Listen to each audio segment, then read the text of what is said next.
Hello everyone, कैसे हैं आप सब। तो देखिए, इस समय जो अमेरिका और पश्चिमी यूरोपियन देश हैं, वो जो है यूक्रेन का काफ़ी ज़्यादा समर्थन कर रहे हैं और विश्व के अधिकांश देश यूक्रेन के समर्थन में ही हैं। तो उन लोगों ने यूक्रेन को काफ़ी ज़्यादा मदद दी है हथियारों के साथ, और विभिन्न प्रकार के जो है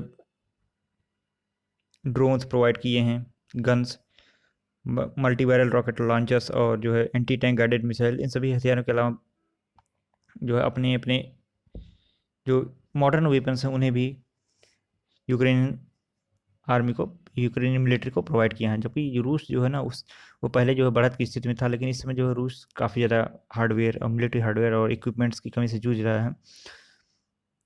तो देखिए, जो रशिया है ना, वो इस समय मिसाइलों की कमी से जूझ रहा है। रशिया के पास इस समय सिर्फ अधिकतर जो है वो हाइपरसोनिक मिसाइल या फिर बैलिस्टिक मिसाइल्स ही बचे हुए हैं, जो कि न्यूक्लियर वारहेड से लैस हैं। तो इस पर जो है यूक्रेन के इंटेलिजेंस ने बताया है कि रशिया जो है इस समय माइक्रोचिप्स और सेमीकंडक्टर की कमी से भी जूझ रहा है।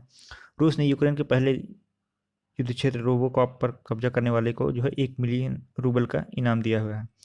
और ऐसी आशा जताई जा रही है कि रूस जो है वो फिजी से मिसाइलें खरीद रहा है, और सूडान से AK-47, और नॉर्थ कोरिया से वो जो है सेल्स मतलब गोला बारूद खरीद रहा है। ये भी एक मजाक के रूप में से बताया गया है, इस पर अभी तक कोई पुष्टि नहीं हुई है। लेकिन ईरान से जो है रशिया ने जो है सैकड़ों जो है ड्रोन्स खरीदे हैं, जिसके बदले में अब वो पैसे के स्थान पर ईरान को, मतलब जो रशिया है वो ईरान को पेमेंट के स्थान पर जो है सुखोई 35 फाइटर जेट्स प्रोवाइड करेगा। न्यूयॉर्क टाइम्स की एक हालिया रिपोर्ट के अनुसार जो US इंटेलिजेंस, उन्होंने बताया कि जो प्रतिबंधों का प्रभाव है वो रूस पर अब दिखाई दे रहा है धीरे धीरे। मॉस्को जो है वो उत्तर कोरिया से गोला बारूद और तोपखाने की जो आवश्यकता है वो पूर्ण करने के लिए नॉर्थ कोरिया से समझौता कर सकता है। युद्ध के कुछ महीनों बाद यूक्रेन ने दावा किया कि अधिकांश जो रूसी मिसाइलें और अन्य महत्वपूर्ण सैन्य हार्डवेयर हैं वो पश्चिमी पश्चिमी देशों द्वारा जो आपूर्ति किए गए माइक्रोचिप से लैस थे। क्योंकि जो रूस के द्वारा अधिकांश रूप से जब इनका प्रयोग किया गया यूक्रेन पर, तो उसके बाद धीरे धीरे ये समाप्त होने लगे। लेकिन अब इन्हें बनाने के लिए पुनः माइक्रोचिप्स और अन्य जो हार्डवेयर से उनकी आवश्यकता होगी। तो रूस के पास इस समय सिर्फ 3 विशेष प्रकार की मिसाइलें हैं हाइपरसोनिक। पहली है एवनगार्ड, जो कि हाइपरसोनिक ग्लाइड मिसाइल है। दूसरी है किंजल मिसाइल, जो कि एयर सबमरीन बॉम्बर्स कहीं से भी लॉन्च की जा सकती है लैंड बेस्ड वर्जन से। और तीसरी है जिरकॉन, जो कि ब्रह्मोस जैसी है। ये भी हाइपरसोनिक ही मिसाइल है। ब्रह्मोस 2 इसी के इंजन से ही बनेगा। तो सेमीकंडक्टर चिप्स जो होते हैं वो हाइपरसोनिक हथियार या फिर space sensors, steel fighter jets model, जितने भी आर्टिफिशियल इंटेलिजेंस वाले ड्रोन है या आर्टिफिशियल इंटेलिजेंस से कोई भी व्हीकल होगा, उन सभी में इसका उपयोग होगा। तो इसके ये इस समय जो है ना, रशिया जो है वो माइक्रोचिप्स और सेमीकंडक्टर की कमी से जूझ रहा है। साथ में यूक्रेन के सैनिकों ने पश्चिमी यूरोप और अमेरिका के द्वारा जो प्रदान किए गए इक्विपमेंट्स है, हार्डवेयर और मिलिट्री सेंस है, उनका उपयोग करके रशिया के विभिन्न सैन्य ठिकानों और नवल सैन्य ठिकानों पर अटैक किया, और उनके तेल डिपो, फ्यूल रिफ्यूलिंग डिपो, बहुत सारे हथियार, गोला बारूद के जो भंडार थे उन पर उन्हें समाप्त कर दिया, उन्हें नष्ट कर दिया। जिसकी वजह से कीव जो है ना, रूस को सुपरसोनिक, मतलब रशिया जो है वो अब सुपरसोनिक और हाइपरसोनिक मिसाइलों के ज़्यादा प्रयोग पर ध्यान दे रहा है।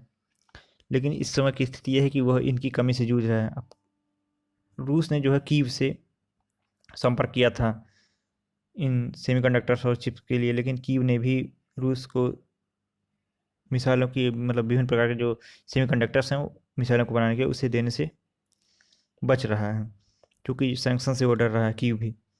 कीव मतलब अजरबैजान। तो यूक्रेन दुनिया भर के देशों को चेतावनी दे रहा है कि क्रेमलिन में semiconductors, transformer, connector, casing, transistor, insulator और अन्य पार्ट्स की जो है बहुत ज़्यादा कमी है, और उसकी खरीदारी के लिए वो विभिन्न देशों से संपर्क करेगा। इनमें से जो अधिकांश पार्ट्स हैं ना, वो US, Germany, Netherlands, UK, Taiwan, Japan, South Korea जैसे देशों से हैं।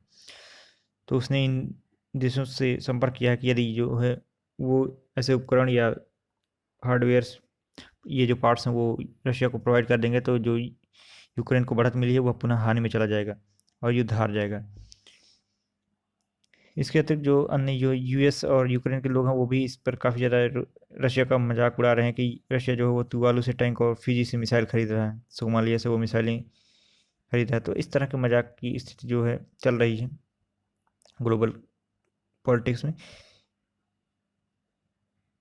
नाइजीरिया के एक व्यक्ति ने कहा कि रूस जल्द ही जो है दक्षिण सूडान से AK-47 खरीदेगा। तो ये एक इस प्रकार के कुछ मौक हंसी उड़ा रहे हैं रशिया का। लेकिन रशिया जो है ना वो नाटो के साथ अपने संभावित खतरे को देखते हुए जितने बड़े हथियार हैं वो उसे रोक कर रखा हुआ है, और यूक्रेन से लड़ने के लिए जो अनावश्यक या छोटे हथियार हैं उनका उपयोग कर रहा है।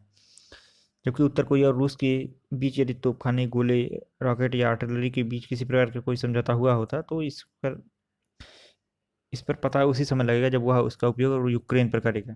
साथ में हिमार्स जो high mobility artillery rocket system है, इसका उपयोग जो है करके यूक्रेन ने रूस के सभी जो आसपास के गोला बारूद के भंडार थे और या आपूर्तिकर्ता थे उन्हें नष्ट कर दिया है।